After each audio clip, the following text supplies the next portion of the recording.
Welcome back दोस्तों। आज की कहानी समुद्र के बीच फंसे 3 जाबाज सैनिकों की है जिन्हें वॉर के दौरान अपने प्लेन में फ्यूल खत्म होने के कारण बीच समुद्र में ही लैंडिंग करनी पड़ती है। इन्हें लगता था कि इनकी आर्मी इन्हें जल्द ही यहाँ से निकाल लेगी, लेकिन कुछ कारणवश ऐसा नहीं हो पाता और ये समुद्र में ही फंसे रह जाते हैं। वे लोग 34 दिनों तक समुद्र में फंसे रहते हैं और इनकी हालत मौत से भी बदतर हो जाती है। तो क्या आखिर में ये लोग इस समुद्र से जिंदा बचकर वापस निकल पाएंगे या नहीं, आइए जानते हैं आज की इस स्टोरी में।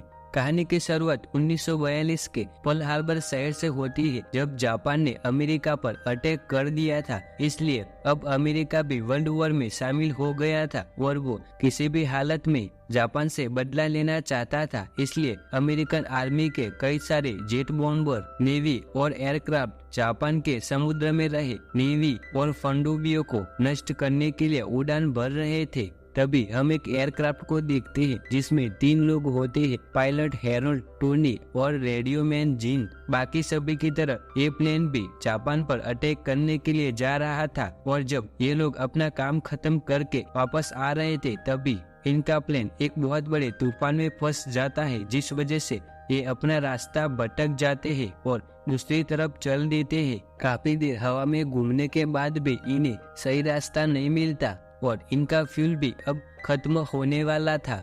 जिन रेडियो से कांटेक्ट करने की काफी कोशिश करता है, लेकिन इतनी ऊंचाई पर सिग्नल सही से नहीं आ रहे थे, तो ये लोग रेडियो को बार बार बंद करके वापस चालू कर रहे थे ताकि उसमें सिग्नल आए और ये किसी से कनेक्शन बना सके और एक हेल्प मैसेज भेज सके। लेकिन काफी कोशिश करने के बाद भी इनका किसी से भी कनेक्शन नहीं हो पाता और इनका फ्यूल भी अब खत्म ही होने वाला था। फिर वो अपने साथियों से कहता है कि जरूरी सामान निकाल लो। इसके बाद वो इस विशाल समुद्र पे लैंडिंग कर देते हैं। लैंडिंग के बाद हैरोल्ड तो पानी से बाहर निकल जाता है, लेकिन वही टोनी और जिम का बेल्ट नहीं खुलता और वो प्लेन के साथ ही पानी में डूबने लगते हैं। वो काफी नीचे तक आ गए थे, लेकिन इससे पहले कि वो डूब जाते उनका बेल्ट खुल जाता है और वो पानी से बाहर आ जाते हैं। इनके पास एक एयरबोट होती है, इसलिए वो तीनों ही उस एयरबोट में बैठ जाते हैं। लेकिन इनके पास यहाँ ना ही खाने के लिए खाना है और पीने के लिए पानी। हालांकि इनके प्लेन में वो जरूरियात की सभी चीजें मौजूद थी, लेकिन ये उसमें फंस गए थे, इसलिए ये वहाँ से कुछ भी निकाल नहीं पाए।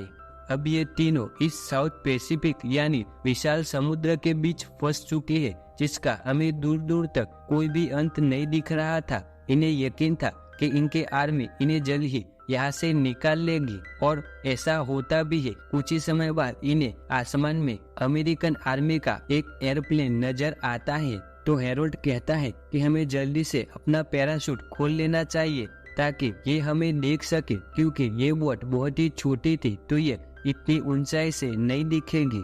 तभी इन्हें पता चलता है कि इनका पैराशूट प्लेन के साथ ही पानी में डूब गया है और ना ही इनके पास फ्लेयर गन थी जिसे चलाकर ये लोग इशारा दे सके। तो ये अपनी जैकेट उतारकर उसे हवा में लहराने लगते हैं ताकि वो लोग इन्हें देख सके, लेकिन इसका कोई फायदा नहीं होता क्योंकि वो प्लेन काफी दूर था। इसलिए वो इन्हें बिना देखे ही यहाँ से चले जाते हैं। हैरोल्ड कहता है कि ये एयरक्राफ्ट असल में हमें ही ढूंढने आया था और ये हमारे पास आखिरी मौका था।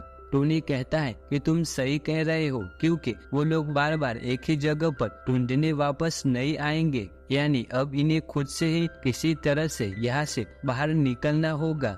लेकिन ये तीनों ही जानते थे कि ये यहाँ फंस चुके हैं और यहाँ से निकलना इतना भी आसान नहीं है और अगर ऐसे में जापानीज आर्मी ने देख लिया तो वो इन्हें पकड़ लेंगे। फिर हैरोल्ड सबसे कहता है कि अपने जूते निकाल लो क्योंकि ये सफर बहुत लंबा होने वाला है। लेकिन इनकी एयरबोट बहुत छोटी होने के कारण अब उसमें कोई भी सामान रखने की जगह नहीं बची थी। तो हैरोल्ड कहता है कि हमें अपने जूते फेंकने होंगे, जिसके बाद टोनी और जिन अपने जूते पानी में फेंक देते हैं। लेकिन हैरोल्ड अपने जूते नहीं फेंकता, तो ये देखकर टोनी कहता है कि आपने अपने जूते क्यों नहीं फेंके। तो हैरोल्ड उसे कहता है कि अगर कहीं जमीन आ गई तो हम में से किसी के तो जूते लगेंगे ही, इसलिए मैंने अपने जूते नहीं फेंके। और इसी तरह इनके यहाँ 4 दिन गुजर जाते हैं, लेकिन सबसे बड़ी प्रॉब्लम थी कि इस बोट में इतनी जगह नहीं थी कि ये तीनों एक साथ सो सके, इसलिए ये एक एक करके सोते हैं। अब एक रात हैरोल्ड कहता है कि किसी को पानी पीना है। ये सुनकर दोनों ही उसकी तरफ हैरानी से देखते हैं।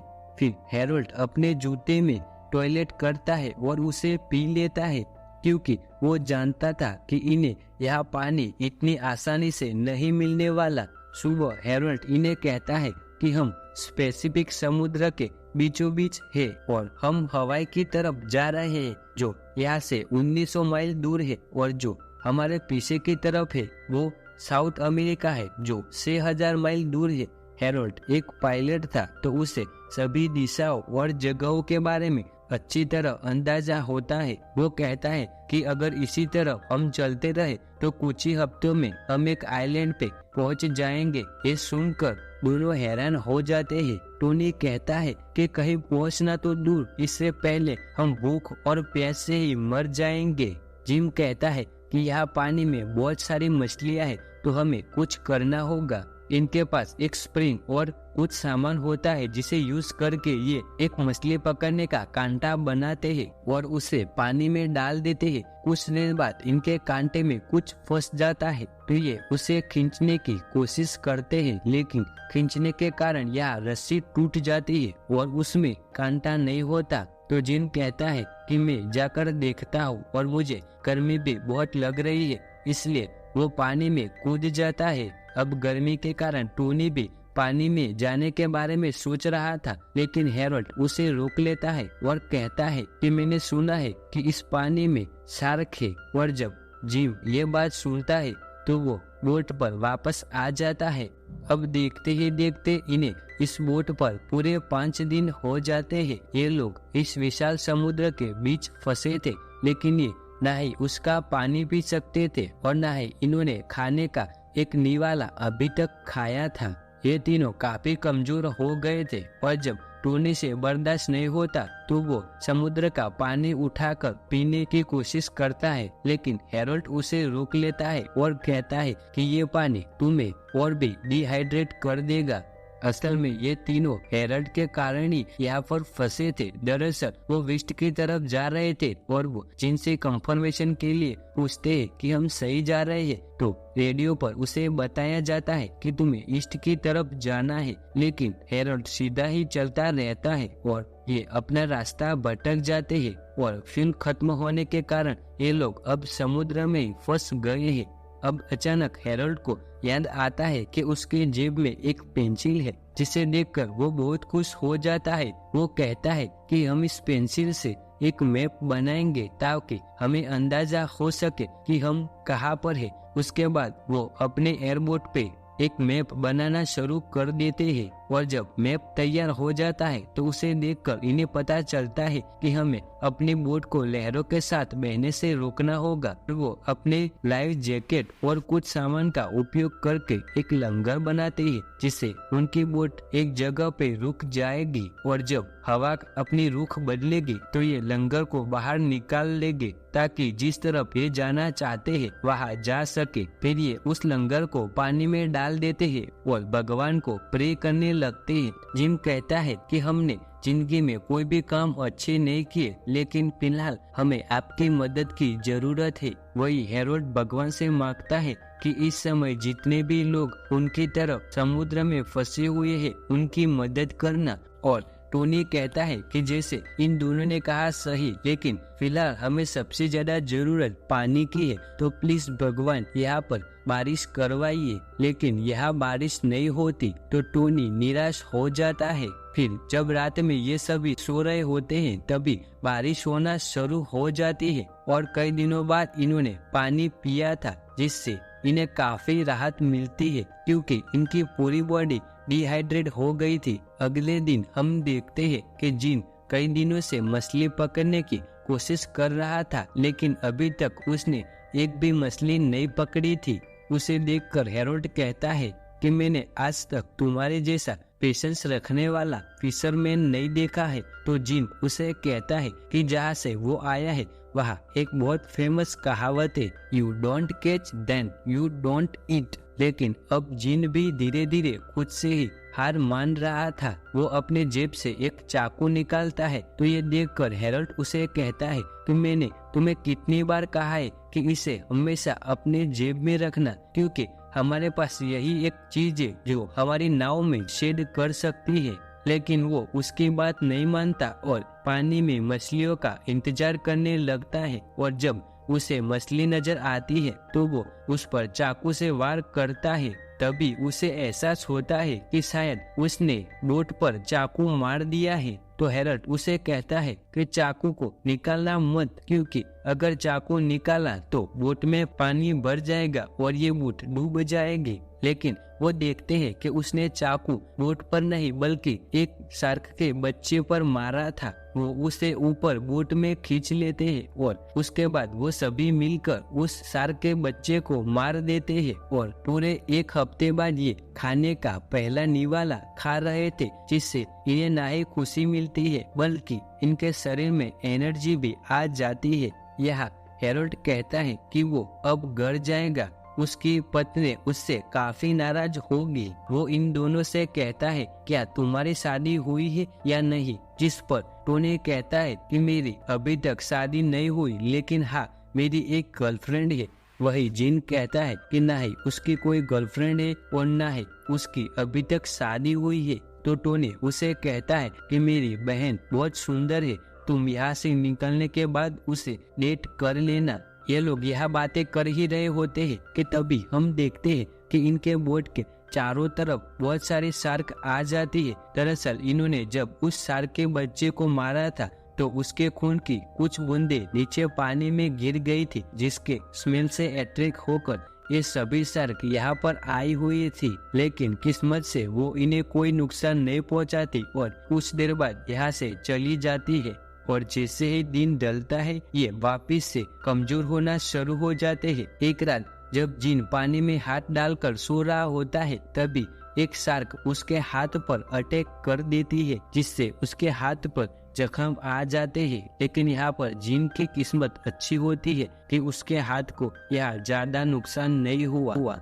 सुबह जिन को लगता है कि सामने कुछ तो है, शायद कोई आइलैंड है, तो वो टोनी को दिखाता है। लेकिन टोनी कहता है कि सामने कुछ भी नहीं है, क्योंकि अब इतने दिन पानी में रहने के कारण इन्हें अजीब अजीब हेलुसिनेट और वहम होना शुरू हो गए थे। देखते ही देखते इन्हें 15 दिन बीत जाते हैं और हम देखते हैं कि टोनी के हाथ में एक गन होती है। तो जिन उसे कहता है कि गन मुझे दो और बिल्कुल भी आवाज मत करना। तो यहाँ पर उसके बोट में सामने की तरफ एक पंछी बैठा होता है। तो जिन उस पंछी पर गोली चला देता है, लेकिन वो पंछी पानी में गिर जाता है, जिससे यहाँ पर हैरोल्ड की नींद खुल जाती है। और जब वो देखता है कि पंछी पानी में गिरा है तो वो जल्दी से बिना सोचे पानी में कूद जाता है और उस पंछी तक पहुंच जाता है। लेकिन जब वो उसे लेकर वापस आ रहा होता है तो उसके पीछे एक शार्क पड़ जाती है।